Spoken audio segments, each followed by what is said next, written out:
Hello दोस्तों, welcome back my YouTube channel. आप सभी का स्वागत करते हैं। मैं आपको ईएसबी पोर्टल के माध्यम से प्रोफाइल कैसे बनाई जाती है उसके बारे में आपको बताऊंगा। हम यहाँ पे ईएसबी की ऑफिशियल वेबसाइट पे आते हैं, जहाँ से हमें लिंक मिलता है। इस पर हम क्लिक करेंगे। वहाँ से हम ईएसबी के एमपी ऑनलाइन वाले मेन पोर्टल पे आ जाते हैं। जैसे यहाँ पे आते हैं, यहाँ पे उम्मीदवार प्रोफाइल कैसे बनाई जाती है उसके बारे में जानकारी दूंगा, क्योंकि हमारे पास जब तक प्रोफाइल नहीं होगी तब तक हम फॉर्म भर नहीं सकते। इसलिए पहले हमें प्रोफाइल की ज़रूरत होगी, इसलिए हम प्रोफाइल बनाएंगे। यहाँ से हमें प्रोफाइल पंजीकृत करे पे क्लिक करना है। अब हमारे पास पहले से प्रोफाइल तो बनी हुई है नहीं, तो हम यस पे टिक करेंगे नहीं, हमें नो करना है। नो करके ही हम आगे बढ़ेंगे, जिसमें हमें हमारा मोबाइल नंबर मांगेगा, तो हमें यहाँ हमारा मोबाइल नंबर फिल कर देना है। उसके बाद में मेल आईडी, दोनों चीज़ें फिल करने के बाद में हम अच्छे से चेक करें कहीं गलत ना हो। यदि हमने गलत डाल दिए तो फिर हमें दिक्कत आएगी, इस वजह से हम चेक करके फिल करें। फिर यहाँ पर हमारे कैप्चा कोड डालना है। कैप्चा कोड डालने के बाद में हमें ओटीपी प्राप्त करे पे क्लिक करना है। जैसे ही हम ओटीपी प्राप्त करे पे क्लिक करते हैं, हमारे पास ओटीपी आती है। ओटीपी आने के बाद में हम जो हमारे पास ओटीपी आई है वो यहाँ पर फिल कर देंगे। ओटीपी फिल करने के बाद में आगे बढ़े पर क्लिक कर देंगे।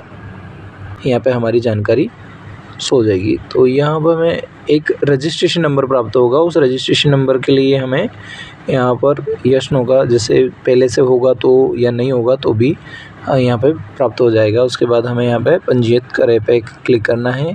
पंजीकृत करे पे क्लिक करने के बाद में हमारे पास मोबाइल में एक मैसेज आएगा, जिसमें रजिस्ट्रेशन नंबर और पासवर्ड प्राप्त हो जाएंगे।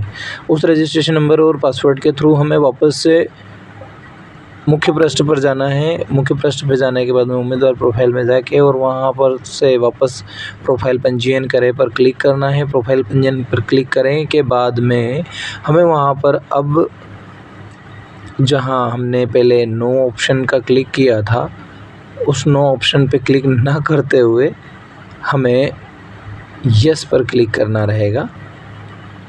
जैसे यहाँ बता देता हूँ मैं, यहाँ हमने उस समय नो किया था, अब यहाँ हम यस करेंगे। यस करने के बाद में हमें यहाँ पर हमारे जो मोबाइल में प्राप्त हुए हैं हमें रजिस्ट्रेशन नंबर, उस रजिस्ट्रेशन नंबर को यहाँ पर फिल करना है। रजिस्ट्रेशन नंबर को फिल करने के बाद में हमें अपनी पासवर्ड जो हैं वो डालना है और यहाँ पर हमारा कैप्चा कोड डाल के ही लॉगिन पर क्लिक करें। लॉगिन पर क्लिक करने के बाद ही हमें यहाँ पर केवाईसी का ऑप्शन मिलेगा कि प्रोफाइल पंजीयन ई केवाईसी। अब हम केवाईसी किस माध्यम से करें? केवाईसी हमें सिर्फ़ और सिर्फ आधार के माध्यम से करना है, क्योंकि यदि हमारे पास आधार नहीं होगा तो हम इसका प्रोफाइल पंजीयन नहीं कर पाएंगे। हमें आधार करना है। अब आधार में यहाँ पर बायोमेट्रिक का और ई केवाईसी ओटीपी का ऑप्शन है, तो मैं ई केवाईसी ओटीपी का ऑप्शन चुन के आगे बढ़ना चाहूँगा। आप जो भी आपकी इच्छा हो वो कर सकते हैं। अब उसके बाद में यहाँ से हमें मांगेगा कि आपका पहचान का क्रमांक, तो आधार का हमें क्रमांक नंबर डालना है। आधार नंबर जैसे आजकल हमें आधार के सभी के पास होते हैं। आधार नंबर डालने के बाद में यहाँ पर टिक करेंगे, यहाँ कैप्चा कोड है उस पर क्लिक करेंगे और गेट ओटीपी पे क्लिक करेंगे। हमारे पास आधार का जो ओटीपी हमारे रजिस्टर्ड नंबर पर आ जाएगा। आधार का जैसे ही ओटीपी जनरेट होता है वो हमें यहाँ पर फिल कर देना है। आधार ओटीपी हमें यहाँ फिल कर देना है। आधार ओटीपी फिल करने के बाद में हमें यहाँ पर उसको परमिशन देना है कि हाँ, हमें अपनी जानकारी साझा करना चाहता हूँ। जानकारी साझा पर क्लिक करें और यहाँ पर गेट डिटेल करें। जैसे ही गेट डिटेल करेंगे तो हमें हमारी जो पर्सनल जानकारी है वो फिल करने के लिए पूरा ब्लैंक फॉर्म आ जाएगा। अब ब्लैंक फॉर्म आ जाएगा, हमने हमारी आधार केवाईसी कर ली है। अब हम अगर यहाँ पर किसी भी प्रकार से कुछ भी गलत डालेंगे तो हमारा फॉर्म सबमिट नहीं होगा, हमारी प्रोफाइल कंप्लीट नहीं होगी। इसलिए हमें जो हमारे आधार कार्ड में जानकारी है वही यहाँ पर फिल करना है ध्यानपूर्वक से। नाम, date of birth, father name ज़रूर यहाँ पर आप अपने मार्कशीट के हिसाब से करें। बाकी आपका नाम और आपकी डेट ऑफ बर्थ आधार के अनुसार ही करना है। हालांकि इसमें डेट ऑफ बर्थ का ऑप्शन दिया है, उसमें लिखा है कि आप 10वीं की अंक सूची के हिसाब से भी कर सकते हैं। तो 10वीं की अंक सूची के हिसाब से कोशिश करें कि 10वीं की मार्कशीट में और आधार कार्ड में एक जैसी ही जानकारी हो। जैसे ही अब हम यहाँ पे जानकारी फ़िल कर देंगे। जानकारी फ़िल करने के बाद में हम यहाँ पे इसके बाद में आगे बढ़ेंगे। यहाँ डेट ऑफ बर्थ पे डेट ऑफ बर्थ फ़िल करेंगे। डेट ऑफ बर्थ फ़िल करने के बाद है तो यहाँ पर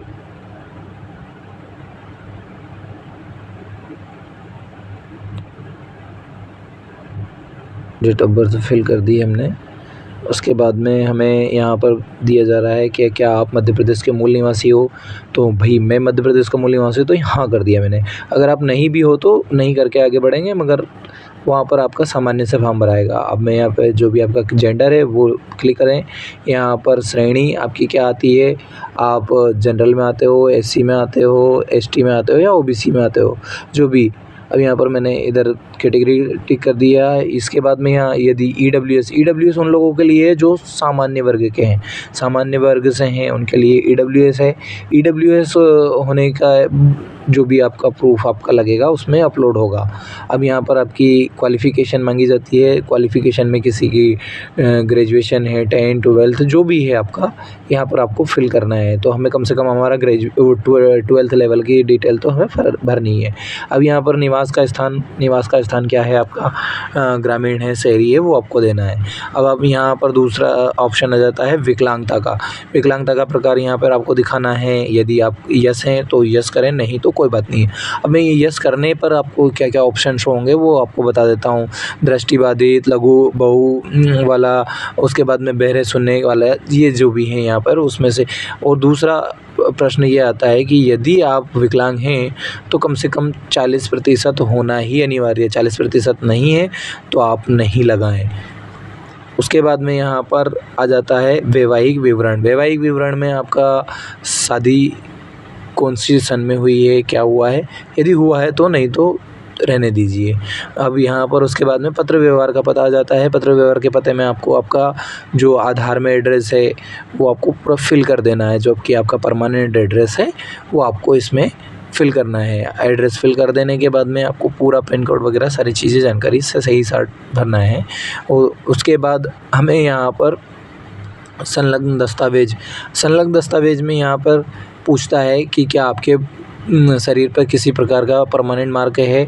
यदि है तो आप लिखिए, नहीं तो नो करके भी लिख सकते हैं। दूसरा, आप परीक्षा सेंटर पे आपका जो डाटा दिखाओगे, कौन से आईडी कार्ड ले जाना चाहते हो, तो यहाँ पर आधार कार्ड, पासपोर्ट वगैरह सारे दिखाते हैं। तो मैं आधार कार्ड पे टिक करा हूँ, इसलिए मैंने आधार कार्ड पे यस करके आगे बढ़ा दिया है। मैं वापस यहाँ पर आपको ये प्रीवियस में थोड़ा सा जल्दी दिखा दिया था, इसलिए मैं वापस आपको स्लो मोशन में थोड़ा सा दिखा देता हूँ कि क्या क्या फिल करना होता है। यहाँ पर ये आधार वगैरह ये सारी चीज़ें दिखा रहे हैं पहले से जो भी है। अब यहाँ पर हमने नो कर दिया ही है, नो मार्क। इसके बाद में यहाँ पर वही जो परीक्षा सेंटर पे क्या लेके जाना है, इसमें यहाँ दिए हैं। इन ऑप्शन में से जो आपको एक सूटेबल लगे वो आप रख सकते हैं।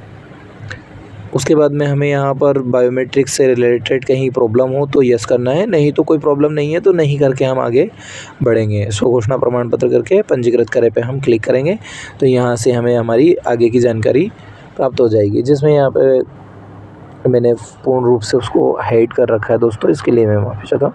यहाँ पर इसके बाद में आपको प्रोफाइल में संलग्न दस्तावेज, अब यहाँ पर हमें अपलोड की प्रक्रिया पूर्ण करनी है, जिसमें कि यहाँ पर ये सारी जानकारी हमने जो ऊपर आगे फिल करी है वो हमें यहाँ पर दिखाई दे रही है। इसके तत्पश्चात हमें यहाँ पर पढ़ लेना है। यदि कहीं लगता है कि गलत है तो हम उसे संशोधन कर सकते हैं। अब नीचे हमें पॉइंट मिलेगा, मध्य प्रदेश कर्मचारी मंडल द्वारा निर्धारित हस्ताक्षर का एक टेम्पलेट बॉक्स मिलेगा, उसको हम इस लिंक पे यहाँ पर दिया है। इस लिंक के माध्यम से इसको डाउनलोड कर लेंगे। इसे डाउनलोड करने के लिए जैसे इस पर क्लिक करूँगा तो मैं आपको बता देता हूँ।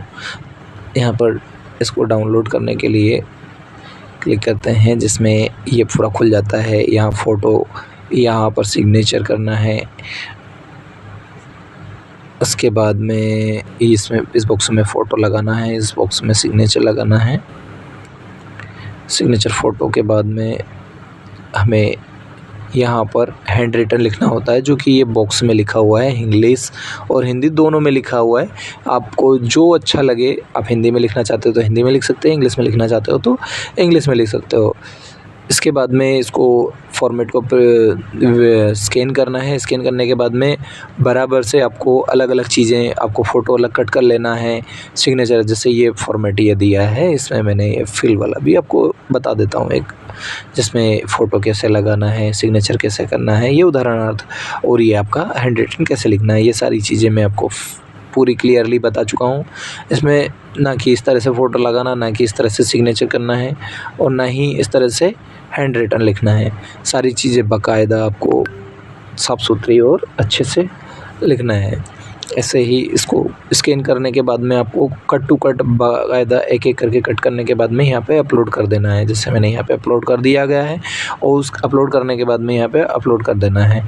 उसमें जो साइज़ मांगा है उसके अंतराल के बीच में ही करना है, इससे ज़्यादा साइज़ नहीं देना है। जैसे ही ये अपलोड कर देंगे उसके बाद में हमें हमारे यहाँ पर कुछ दस्तावेज़ हैं वो अपलोड करने के लिए कहेगा, वो हमें अपलोड करना है। ये यहाँ पर हमारी जानकारी अपलोड हो जाती है, फ़ोटो सिग्नेचर तीनों चीज़ें हमारे अपलोड हो गए हैं। अब यहाँ पर हमसे जन्म तिथि का प्रकार मांगेगा, उसमें 8वीं 10वीं 12वीं कोई सी भी लगा सकते हैं, या जन्म प्रमाण पत्र हो तो जन्म प्रमाण पत्र लगते हैं।